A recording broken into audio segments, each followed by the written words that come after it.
พี่น้องเปิดมาก็เห็นแม่สบายดีพี่น้อง ได้ดีพี่น้องไปใส่กันเนี่ยคนตกคนลงเบิดมือวันนี้เลยบริพักอันนี้แต่ตู่แต่เฮือนแต่การเดี๋ยวไปเฮ็ดเรื่องเฮ็ดงานยังก็เลย จนหัวได้ไปใส่อยากไปถ่ายคลิปถ่ายหยังให้เบิ่งกับจนบอกมีฮอตซิคอนถอกคอนเทนต์ พี่น้องเอ้ย บ่เคยเห็นแต่กาละมีแต่แดดเดือนหลังน่ะ อื ต ม กเดือนในมาแบบนี้แต่ฝนยังบ่ได้เห็นแดดพี่น้องแดดบ่เห็นเต็ม อันนี้ได้วันนี้วันที่6แล้วยังไม่ได้อันนี้เลย เขาว่าเฮาวันที่7ที่8จะบอกเขาเว้านะ 11 เฮา11พุ่นพี่น้องเอ้ย ก็อยากไปใส่กับย่าข้างกับปานน้องบวกคุ้ย สิไปใส่กันยาก ไปใส่กันย่าร ถจักรก็ได้ย่าง รถจักรกันเลยยา ในจุงเอาขั้นรถใหญ่นี่ลงคลองไปเลย ใจก็อยากเจียกลูกจะคล้อง อืม ก็เด็กก็เล่าพี่น้องเอ้ย ก็มานั่งว่าวกันกับแม่ มานั่งปรึกษา อยู่กระท่อมปลายนาบ่แม่นอยู่สวนน้ำพี่น้อง อยู่สวนหน้าบนสวนไปหน้าหรอก เป็นจะได้แม่เรื่องราวอีแม่กับรัว ก็บ่ได้เป็นจังไดพี่น้องเราก็นัวหัวมวนกันอยู่พี่น้อง ๆเว้านัว แม่นหัวมวน แต่ว่ากินกันนัวคือเก่าอยู่บ่ ก้มกินจะบ่ได้นัวบ่ได้พี่น้องก้มกิน จืดจางพี่น้องเวลาสุดนะพี่น้องเอ้ย แม่น รักต่างวัยตอนนี้นะจืดจางบ่ฮู้ว่าเกิดอีหยังขึ้น อยากสิแม่นสิเดือนได้กับบ่ฮู้พี่น้องอืม อืม เคยกินเคยหยังคือละ3ละ4ประมาณนอนมีซีรีส์บ่มีจะมีจะเดือนจะข้าวพี่น้อง เคย เออ กินกันมื้อละ3เถื่อ4เถื่อเพราะว่ามิดซิลี ขึ้นก็บ่เว้นก็บ่หลีพี่น้องเอ้ย อืม ดีนะ คืนกับเว้นกับบหลี แล้วก็เลยอยู่พายุมันบ่ได้หายได้เครียด ยังเว้นกันอยู่พายุมันนะพี่น้องบ่ได้ว่าสิไปอันนี้กันได้ บ่ได้เพื่อบ่ได้เพื่อ ยังกลางคืนก็นอนภายนอนมันอยู่แจภายแจมันตอนนี้นะ โดย 2-3คืนที่ผ่านมานี่นะ แม่น อืม หัดนอน บ่ฮู้ว่าเกิดอีหยังขึ้น หัดบ่ได้เครียดหายก็เล่ากันอยู่ แม่นก็ว่าออกกันอยู่ปกติ จะหนาวอยู่บ่คำนาวสิซ่อนหาบ่ได้หนาวบัดมื้อคืนมื้อนี่น่ะบ่ได้หนาวเพิ่นเดึกมาพลาไปตู้ผาดำแม่จนแหน่แม่บ่ฮอดซะจะไปยับไปในครัวไปเลยจะได้เราจะมายับมานอนอย่างนี้ อ่า น้องมันจะไปเปิดไป แบบนี้แหละเนาะพี่น้องความหักเนาะ โดย ของมันเก่า แม่นครับของเก่ากินกับบ่แซ่บบ่นัวคือกับ หรือว่าบ่พี่น้องหรือว่ามันเป็นนำแบบเพศที่3แบบนี้บ่ กับบ่ได้ หักเพศเดียวกันนี่มันแบบมันจืดมันจางไวบ่พี่น้องบ่หรือแนวใดบ่ แต่ว่าบ่ถือ หืม เชิญก็ได้หากบ่ได้เครียดคงบ่ผ่าเจ้ายังกันอยากกินยังกันทามไข่ทามกันก็บ่ได้หายกันดอกพี่น้องยามสินอนก็กลางมุ้งคือนี่ก็กลางมุ้ง แม่นบ่พี่น้อง มันสิจืดสิจางอยู่บ่อีแม่หักแค่ปีเดียว อ่า ปีกว่านะ ปีไป เฮากับอีสาคอนยังอยู่กันมาจน17 ปีเลย 7 ปีเลย10 ปีนะ สิ7แล้วได้ ก็ว่าประเภทเดียวกันอยู่ร่วมกันกันพระเจ้าไปอยู่ฮอดเขาเชิญโอ่งบ้านม่วงนั่น อื พระเจ้าม อยู่ทางนี้มีเสาคบปีงวดติด หรือว่ามันคนละรุ่นแม่ มีส่วนเนาะ แม่มันบอก อาจสิมีส่วน รุ่นเดียวคราวเดียวกันเลยเนาะ อ๋อ แต่บอกมี แม่ บอกจ้า อาจสิมีส่วนนั่นแหละแม่คนละรุ่นหั่นเด้ มันคนละสั่งเด้แม่ลืมไปเป็นถึง50 60 ห่างกันตั้ง50 ปี แล้วก็ให้ทำบริเทียดปุ้มครับบริวารด่าปล่อยกันดอกพี่น้องเลย แต่บักล่างนะมันก็มีผู้สาวส่วงนั้นนะก่อนมันสิ ก่อน ก่อนเฮาสิไล่อีแม่นี้นั่น อืม บักล่างแล้วมีผู้สาวแล้วก็คุยสาวแล้วก็ติดสาว แม่ แต่ซุมื้อนี้ก็บ่ได้ค่อยคุย บอก บ่เห็นคุยซ้ำ คือนี่กันนี่เจ้าบ้านอยากนอนบ่เป็นดังนางคีน มันบ่คุยแล้วนี่พัดตั้งแต่เจ้าลงมานอนน้ำมันนี่มันเฮาบ่คุยซ้ำ เอาว่า ตะกี้มันคุยอยู่ แต่ว่าอยู่ มันคุยกับผู้สาวนี่ประมาณ2 มื้อนี่แหละแม่ มันมานักมาไหนเนาะ ที่ลูกเห็นมานะ ชาวบ้านบริการเจ้าจะคุยพิชาคุยเลยเขาบ่ได้ให้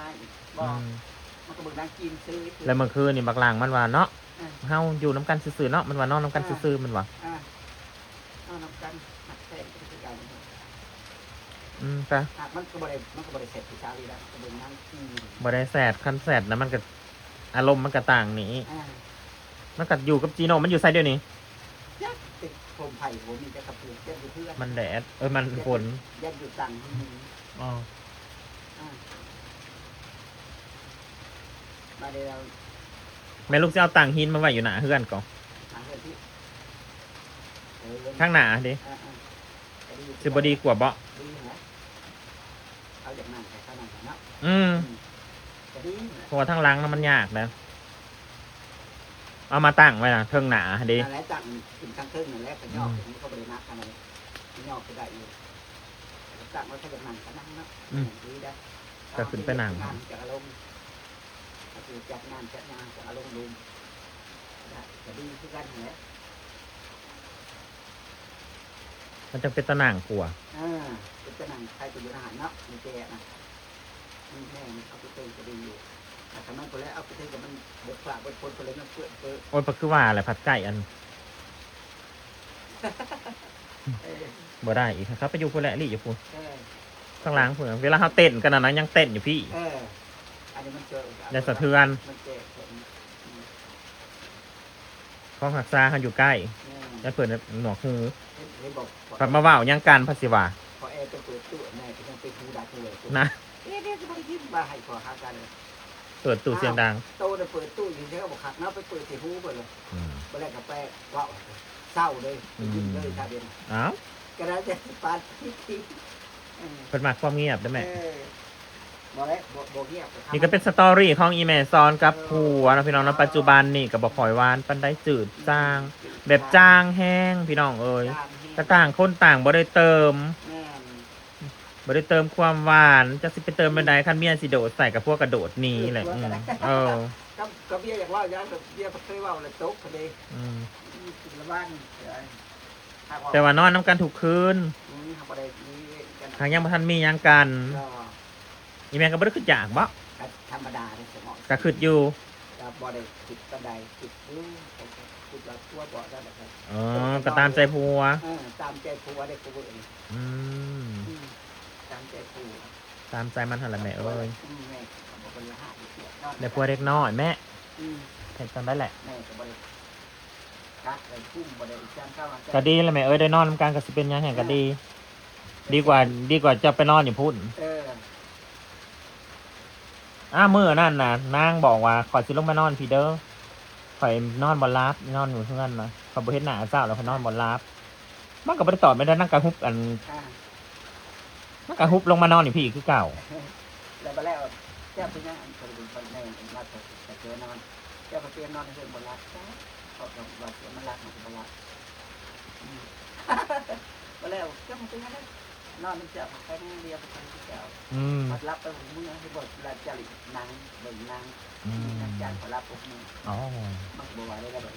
เห็นหน้าผัวเลยอันมีแฮงก็เลยนอนหลับมันก็ปกติแหละพี่น้องผัวเมีย การบริเห็นกันนะนอนกับเบือกลับห้าวนะเวลาอีซาคอนมันแสดมาว่ะบริเมื่อเด้อมันว่ะปิดประตูโลด นอนกับเบือกลับและมือนั่นนะอันนี้ใครแน่นอนกับมันนะได้ยินเสียงมันกลนได้ยินเสียงมันกลนก็อุ่นใจเขาก็รับดีตะกี้นะเสียงมันกลนน่ะหนวกหูแต่สมมือนี่เสียงมันกลนน่ะกล่อมนอนเฮามันกล่อมเฮามันบริกลดังคือตะกี้ได้ไหมตะกี้มันกลดังโว้โว้สิว่าบ่มันผ่อนลงได้สมมือนี่นะเคยนอนนำกันเนาะจังมันเป็นอย่างไรเนี่ยพี่น้องมันว่างเปล่าในที่นอนก็ได้จังว่ามันก็สิคือกันแหละนอนนี่พูดกับ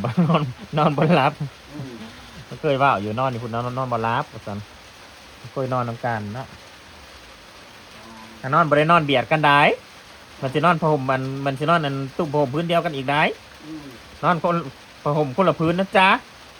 ห่างกันเป็นแขนมือไปใส่น้ำมันมือนั่นแหละเพราะว่าพอไปน้ำพอเป็นห่วง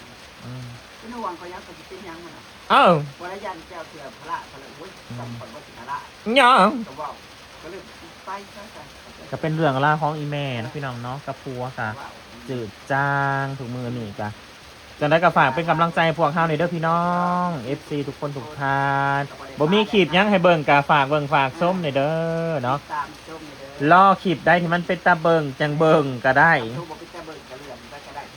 โอ้ยตัวบ่เป็นตาเบิ่งก็ฟ้าเบิ่งก่อนเด้อเบิ่งซะก่อนเบิ่งให้แน่เนาะ